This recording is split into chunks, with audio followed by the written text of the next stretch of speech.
Maligayang pagbabalik sa Rai Movie Recaps. Narito na naman po tayo para sa isa na namang magandang pelikula na pinamagatang Dear Santa na napalabas noong 2024. Kaya't ano pa ang ating hinihintay? Sit back, enjoy and relax, love you. Habang ang kanyang mga magulang ay nagdedekorasyon ng bahay para sa Pasko, lumitaw si Liam sa sala kasama ang liham na isinulat niya kay Santa Claus. Nang marinig niya ang balita, natuwa ang kanyang ina, ngunit sinabi ni Bill na ang kanyang anak ay masyadong malaki upang maniwala sa mga mitolohiyang figure. Kamakailan lang ay lumipat ang lalaki sa bayang iyon kasama ang kanyang pamilya dahil sa malaking pagkawala na dinanas nila noong nakaraang taon at nag-aalala na hindi makakasama ni Liam ang iba pang mga bata sa bagong paaralan dahil mayroon siyang dyslexia.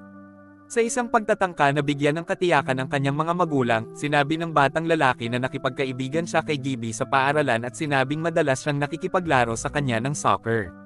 Gayunpaman, ang totoo ay pareho silang hindi naglalaro ng anumang sport, kaya bago ipakilala si Gibby sa kanyang mga magulang, inayos ni Liam ang ilang handa na sagot para sabihin ng batang lalaki kung makakatanggap siya ng anumang mga katanungan tungkol sa soccer team na kanilang nilalaro. Pagdating niya sa paaralan, nakita ni Liam si Emma, ang kanyang unang crush, ngunit sinubukan ni Gibby na ibalik ang kanyang kaibigan sa realidad at sinabi na silang dalawa ay walang pagkakatulad. Kahit na alam niya ito, si Liam ay nag-ipon ng lakas ng loob na kausapin ang dalaga at nang malapit na niya itong yayain, nagpakita si Aidan. Sa sandaling iyon, napagtanto ng bata na si Emma ay may kasintahan at nahihiya siya, kaya gumawa siya ng dahilan upang umalis. Kahit na malaman na si Emma ay hindi interesado sa kanya, si Liam ay nananatiling nahuhumaling sa babae at hindi maalis ang tingin sa kanya sa oras ng klase. Nang mapagtanto niyang hindi nakikinig ang bata sa klase, pinagsabihan siya ng guro ng literatura, ngunit sinabi ni Liam na narinig niya ang lahat ng kanyang paliwanag. Tapos si Mr. Nagtanong si Charles tungkol sa librong tinatakpan sa klase at si Liam ay nakahubad sa harap ng buong klase. Sa pagtatapos ng aralin, pumunta ang bata sa kagubatan kasama ang kanyang kaibigan at ibinunyag ang kanyang plano na mapaibig si Emma sa kanya. Ang bata ay nagnanais na magsulat ng isang bagong liham kay Santa Claus upang hilingin sa kanya na matupad ang kanyang nais. Sa kabila ng hindi naniniwala sa pagkakaroon ng mythological being na ito, sinusuportahan ni Gibby ang kanyang kaibigan. Gayunpaman, kinabukasan, nang pumunta siya sa post office kasama ang kanyang ina upang ipadala ang kanyang sulat, hindi sinasadyang isinulat ni Liam si Satanas bilang nagpadala sa halip na si Santa. Kaya ang kanyang sulat ay dinala sa impyerno at dumating sa mga kamay ng isang masamang demonyo. 6 ng gabing iyon, habang siya ay natutulog, si Liam ay dinalaw ni Satanas, na interesadong makilala ang bata na nagpadala sa kanya ng liham. Nang makita niya ang halimaw na iyon na nakatayo sa kanyang harapan, natarante si Liam at sinabing hindi siya nagpadala sa kanya ng liham, ngunit pagkatapos ay naalala niya ang liham na isinulat niya kay Santa Claus at naisip niya na ito ang matandang lalaki na tumyupad, hiling ng mga bata sa Pasko. Nang mapagtanto niyang hindi sinasadyang nagpadala si Liam ng sulat sa impyerno, nagpasya si Satanas na magbihis bilang Santa Claus para lokohin siya. Sa puntong ito, nakumbinsi ang bata na siya ay nasa harap ng tunay na Santa Claus. Pagkatapos ay bumalik ang demonyo sa kanyang orihinal na hitsura at sinabi na si Liam ay may 3 hiling. Nang marinig ito, nagsimulang mag-isip ang batang lalaki ng mga kagustuhang makabubuti sa sangkatauhan, ngunit sinubukan ni Satanas na baguhin ang kanyang isip at hinikayat ang bata na humingi ng pagkakataon kay Emma. Pagkatapos ay lumakad ang demonyo pabalik sa Cobeta at tinanong ni Liam kung paano niya malalaman kung nagkatotoo siya. Kaya, upang patunayan na siya ay talagang napakalakas, ginagamit ni Satanas ang kanyang mahika upang turuan ang pusa na maglaro ng basketball at pagkatapos makitang gumawa ng basket si Blitzen, kumbinsido si Liam na talagang matutupad ang kanyang kahilingan. Nasa sabik na malaman na si Santa Claus talaga, nagmadaling pumunta si Liam sa kwarto ng kanyang mga magulang sa kalagitnaan ng gabi at sinabi sa kanyang ina ang nangyari, ngunit sinabi ni Molly na panaginip lang ang lahat. Sa sandaling iyon, napagtanto ng batang lalaki na ang kanyang ama ay wala sa silid at natuklasan na siya ay natutulog sa sofa. Sa umaga, bago pumasok sa paaralan, sinabi ni Liam sa kanyang ama ang tungkol sa pagbisita na natanggap niya sa kalagitnaan ng gabi at nadismaya si Bill nang malaman niyang naniniwala pa rin ang bata kay Santa Claus, dahil sa tingin niya ay masyado na siyang matanda para maniwala sa mga fairy tale. Noong araw na iyon, habang nasa science class, habang binabantayan ang kanyang alaga, napansin ni Liam na nakangiti sa kanya si Emma, bagay na hindi pa nangyari noon. Sa sandaling iyon, nakatanggap siya ng isang pagbisita mula sa Diablo na naghihikayat sa kanya na pumunta at makipag-usap sa batang babae. Pagkatapos ay nilapitan siya ni Liam at iniimbitahan siya sa Post Malone concert na gaganapin sa gabing iyon. Kaagad, tinanggap ni Emma ang imbitasyon at ipinahayag na nakipaghiwalay sila kay Aidan noong umagang iyon. Sa palaruan, nakilala ni Liam ang kanyang matalik na kaibigan at sinabi sa kanya na nakatanggap siya ng pagbisita mula kay Santa Claus ng gabing iyon, ngunit hindi naniniwala si Gibby sa kwentong ito at sinabi na marahil ay imahinasyon lamang ito ng batang lalaki na sinusubukang lokohin siya. Nang maglaon, nang umalis ang mag-asawa sa paaralan at maglakad pauwi, nadatnan ni Liam si Santa Claus na nakaupo sa isang bangko. Gayunpaman, sa pagbabasa ng nagpadala kung saan pinadalhan ng kanyang kaibigan ang liham, napagtanto ni Gibby na ginawa niya ang kanyang mga kahilingan kay Satanas at pareho silang nagsimulang maghinala na ang demonyo ang nagpakita sa silid ni Liam noong nakaraang gabi. Natakot, umalis si Gibby at nagpasya si Liam na i-unmask ang Diablo. Nang mapagtanto niya na natuklasan na ng bata ang katotohanan, nagpasya si Satanas na huminto sa pagtatago sa ilalim ng pulang takip at sinabi na naabot na ni Liam ang jackpot dahil mas mahusay siya kaysa kay Santa Claus dahil maaari niyang matupad ang anumang hiling. Matapos makumpirma ang kanyang mga hinala, sinubukan ni Liam na tumakas, ngunit naparalisa at hindi makagalaw. Pagkatapos ay nagpasya si Satanas na palayain siya at sinabi ng bata na ayaw niyang makitang nakikipag-hangout kasama ang isang weirdo na may sungay. Kaya't pinawala ng Diablo ang kanyang mga sungay at sinubukan siyang kumbansihin ni Liam na bumalik sa impyerno dahil ang sulat ay hindi sinasadyang na ipadala kay Satanas. Gayunpaman, dahil nagawa na ng bata ang kanyang unang hiling, ang kasunduan sa pagitan nila ay patuloy at matatapos lamang kapag natupad na ni Liam ang lahat ng tatlong hiling. Upang matulungan siyang gawin ang kanyang Satan, binibigyan niya ang bata ng 2 libreng tiket para madala niya si Emma sa konsyerto ng Post Malone, ngunit mabait na sinubukan ni Liam na tumanggi sa kagandahang loob at kanselahin ang deal. Muli, sinabi ng Diablo na hindi ito magiging posible dahil ang batang lalaki ang nagpatawag sa kanya kahit na hindi sinasadya.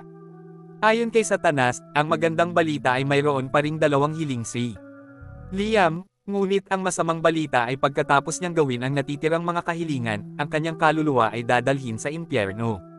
Sa sandaling iyon, tinanong ng bata kung ano ang mangyayari kung hindi niya gagawin ang iba pang mga kahilingan at sinabi ng Diablo na, kung mangyari iyon, hindi niya makukuha ang kanyang kaluluwa. Gayunpaman, sinusubukan ni Satanas na akitin ang bata sa pamamagitan ng pagpapakita sa kanya ng lahat ng hindi kapani-paniwalang mga bagay na magagawa niya para sa kanya at lahat ng mga pangarap na matutulungan niyang matupad. Gayunpaman, tumanggi si Liam na sabihin ang 2 pa niyang hiling dahil ayaw niyang ibigay ang kanyang kaluluwa sa demonyo. Habang naghahanda siyang umalis, nagpakita si Mr. Charles at ipinakilala ni Liam si Satanas bilang kanyang tiyuhin. Nang makatagpo siya ng isa sa mga kamag-anak ng kanyang estudyante, sinabi ng guro na si Liam ay masyadong naabala sa kanyang mga klase at nagsimulang magreklamo tungkol sa pag-uugali ng bata. Sa puntong ito, binigyan ni Satanas si Charles ng matinding pananakit ng tiyan at kailangang tumakbo ang lalaki sa banyo, ngunit nakalock ang pinto at nadamhan niya ang kanyang pantalon. Nang lumabas ang kanyang guro matapos mapahiya sa publiko, pinuntahan ni Liam ang kanyang kaibigan at sinabi sa kanya ni Gibby na kumikita siya. Dahil dadalhin lamang niya ang kanyang kaluluwa sa impyerno kung gagawin niya ang 3 hiling. Nangangahulugan ito na ang batang lalaki ay maaaring gumawa ng 2 hiling nang walang panganib na gawin ang kanyang sarili. Matapos makipag-usap kay Gibby, mas kalmado ang pakiramdam ni Liam at umuwi, dahil kailangan niyang kumbansihin ang kanyang mga magulang na hayaan siyang pumunta sa post na konsyerto ni Malone. Gayunpaman, sa pagpasok sa tirahan, nakilala ng batang lalaki si Dr. Finkelman, isang psychiatrist ng bata, kasama ang kanyang mga magulang. Ang lalaki ay tinanggap upang tulungan si Liam na maunawaan na si Santa Claus ay hindi umiiral sa pinakamaliit na traumatikong paraan na posible. Ngunit nagulat ang lalaki nang marinig niyang sinabi ng bata na si Satanas ang bumisita sa kanya kagabi na nagpanggap na Santa Claus. Sa panahon ng therapy, naririnig ng pamilya ang doorbell at tumakbo sa pinto. Nang buksan nila ito, nakita ni Bill at Molly si Gibby at nakilala ang bata sa unang pagkakataon. Sa tulong ng kanyang kaibigan, kinumbinsi ni Liam ang kanyang mga magulang na hayaan siyang lumabas at ipinakilala ni Satanas ang kanyang sarili bilang ama ni Gibby. Gayunpaman, ang totoo ay pumunta siya doon para sunduin si Liam para pumunta sa concert at pagdating niya sa backstage, nakilala ni Liam si Post Malone ng personal. Nang makita niya ang bata, inaangkin ng mga awit na isang mahusay na tagahanga at sinabi na iaalay niya ang konsyerto ng gabing iyon sa kanya, ngunit ang totoo ay nakulam ang lalaki sa pagbigkas ng mga katagang iyon. Sa sandaling iyon, nakatanggap si Liam ng mensahe mula kay Emma at hinanap siya habang tumatakbo si Gibby sa mga stand sa kabilang bahagi ng entablado. Sa pagtatapos ng palabas, inanyayahan ni Malone si Liam na sumama sa kanya at nagsimulang sumayaw ang bata sa kanyang paboritong kanta. Sa panahon ng kanta, inanyayahan niya si Emma sa entablado, kung saan lumilitaw din ang Diablo sa harap ng madla upang makibahagi sa palabas. Sa pagtatapos ng gabi, hinalikan ni Liam si Emma at, nang makauwi siya, nagpasya siyang makipag-video call kay Gibby para pag-usapan ang nangyari sa concert. Sa sandaling iyon, naglalakad si Bill sa koridor at, nang dumaan siya sa harap ng pintuan ng kwarto ng kanyang anak, narinig niya si Liam na nag-uusap tungkol sa karanasan ng pakikipagkita sa Diablo. Kaagad, tinawag ng lalaki ang kanyang asawa upang makinig sa usapan at pareho silang natarante nang marinig ang sinabi ng kanilang anak na humiling ito kay Satanas. Sa pagtatapos ng tawag, napagtanto ni Liam na may uwak sa kanyang bintana at binuksan ang salamin upang makapasok ang ibon sa bahay. Matapos ipagpalagay ang kanyang tunay na anyo, binabati ni Satanas si Liam sa pagkapanalo kay Emma at tinanong kung ano ang kanyang susunod na hiling. Alam na dadalhin lamang ang kanyang kaluluwa sa impyerno kung gumawa siya ng 3 kahilingan, nagpasya ang bata na gumawa ng isa pang kahilingan at, sa susunod na araw, nagpakita si Gibby sa paaralan na may perpektong ngipin. Ang totoo ay laging alam ni Liam na ito ang pinakamalaking insecurity ng kanyang kaibigan, kaya nagpasya siyang tulungan siyang malutas ito. Sa gabing iyon, magaganap ang school Christmas festival at ibinunyag ni Liam na kukunin niya si Emma bilang kanyang kadate. Kaya pinayuhan niya si Gibby na mag-imbite ng isang babae na sumama sa kanya. Ang hindi napagtanto ni Liam ay ang kanyang mga magulang ay naglalayo na siya ay gawin, dahil sila ay natakot nang marinig ang bata na nagsasalita tungkol sa kanyang pakikipagkaibigan sa Diablo. Nang humiwalay siya sa kanyang mga kaibigan para bumili ng merienda, nakita ni Liam si Satan na nagtatrabaho sa hotdog stand at sinabing hindi na niya kakailanganin ang kanyang mga serbisyo. Pagkatapos bumili ng merienda, bumalik si Liam sa kanyang mga kaibigan, ngunit naabutan niya ang kanyang ina sa daan. Pagkatapos ay kinaladkad ng babae ang kanyang anak sa kotse at dinala siya sa psychiatric hospital ng lungsod sa tulong ni Bill. Pagkatapos suriin si Liam, sinabi ni Dr. Finkelman na magpapalipas siya ng isang gabi sa silid na iyon at aalis upang makipag-usap sa mga magulang ng bata. Sa sandaling iyon, lumitaw si Satanas at sinabing matutulungan niya ang bata na makaalis doon. Ngunit tumanggi si Liam na gawin ang pangatlong hiling dahil ayaw niyang ibigay ang kanyang kaluluwa sa demonyo. Kaya nagpasya si Satanas na ipakita sa kanya kung ano ang ginagawa ng kanyang mga kaibigan sa festival at, nang matuklasan na malapit na sina Emma at Gibby, nag-alala si Liam, ngunit nananatili sa kanyang desisyon na huwag gawin ang ikatlong kahilingan. Habang nakikipag-usap si Dr. Finkelman kina Bill at Molly, lumapit ang isang nurse at ipinaalam sa doktor na ang batang lalaki na kaka-admit ay nasa Post Malone concert noong nakaraang gabi. Nang marinig ito, hiniling ng mga magulang ni Liam sa babae na huwag makinig sa bata dahil nagdedeliryo ito. Gayunpaman, sinabi ng nurse na nasa concert din siya at nag-record ng performance ni Liam sa entablado. Nang matuklasan nila na hindi gawa-gawa ng kanilang anak ang mga kwentong iyon, nagpasya sina Bill at Molly na iuwi siya sa bahay at galit na galit si Liam sa kanyang mga magulang. Galit na galit, nagkulong ang bata sa kanyang silid at tinawag si Gibby para tanungin siya dahil sa pananakit niya kay Emma nang umalis siya.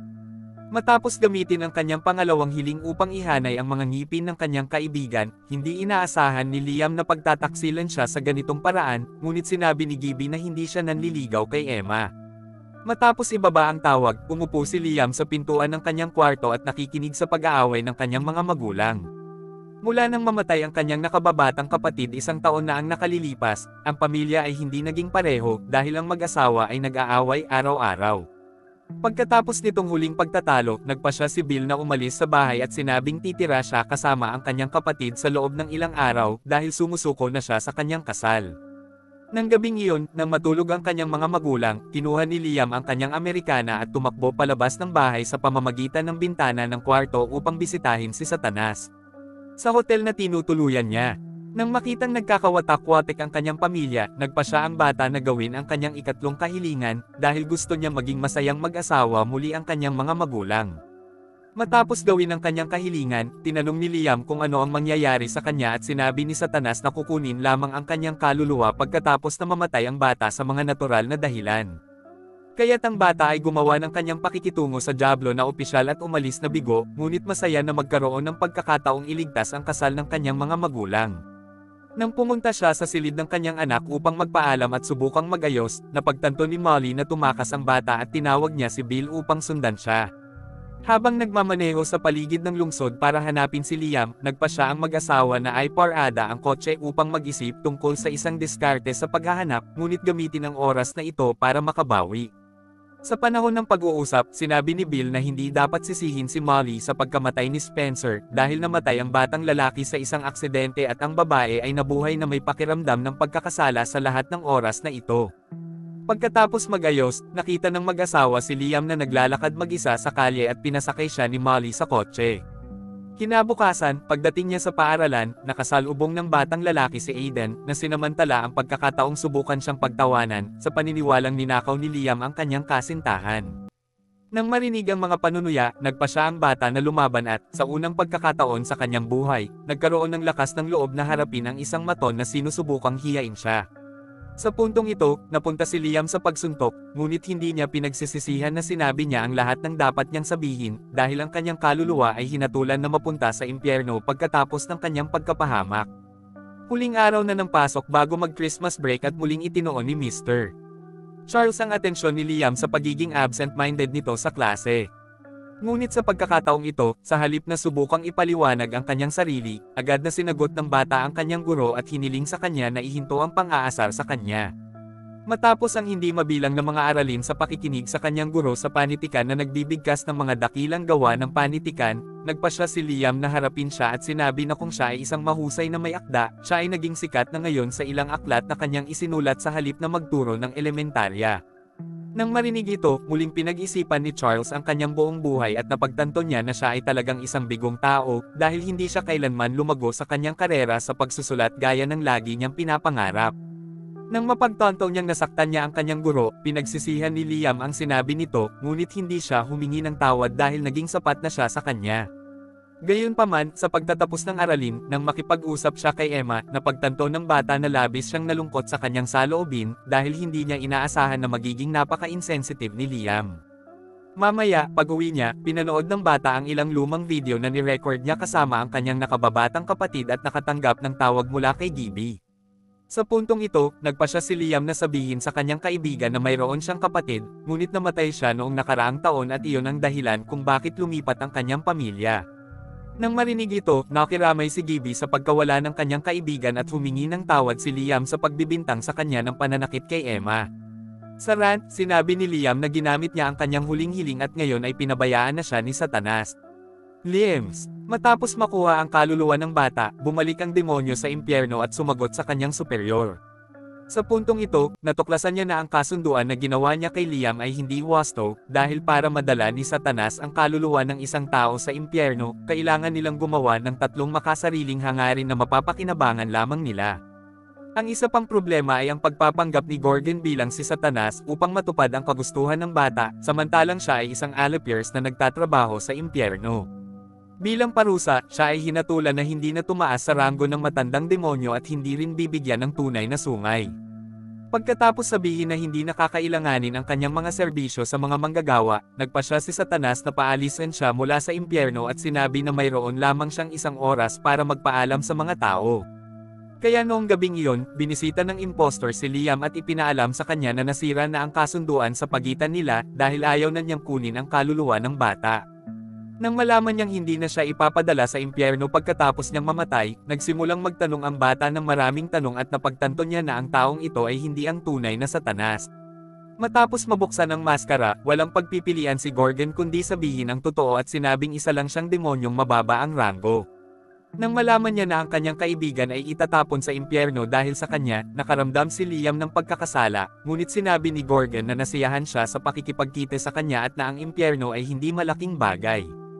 Bago umalis, ipinaalam sa kanya ng demonyo na ang ikatlong hiling ni Liam ay napawalang bisa, kaya ang katotohanan na ang kanyang mga magulang ay nagkaayos ay walang kinalaman sa kahilingan ng bata. Dahil nagkabalikan sina Bill at Molly sa kanilang sariling malayang kalooban at nakansela ang hiling, inaalok ni Gorgon si Liam ng pagkakataong gumawa ng bagong ikatlong hiling. Gayunpaman, dahil wala siyang oras na hintayin ang bata na mag-isip ng isang bagong kahilingan, sinabi ni Gorgon na pinili niya ang isa sa mga hiling na isinama ng batang lalaki sa liham na isinulat niya kay Santa.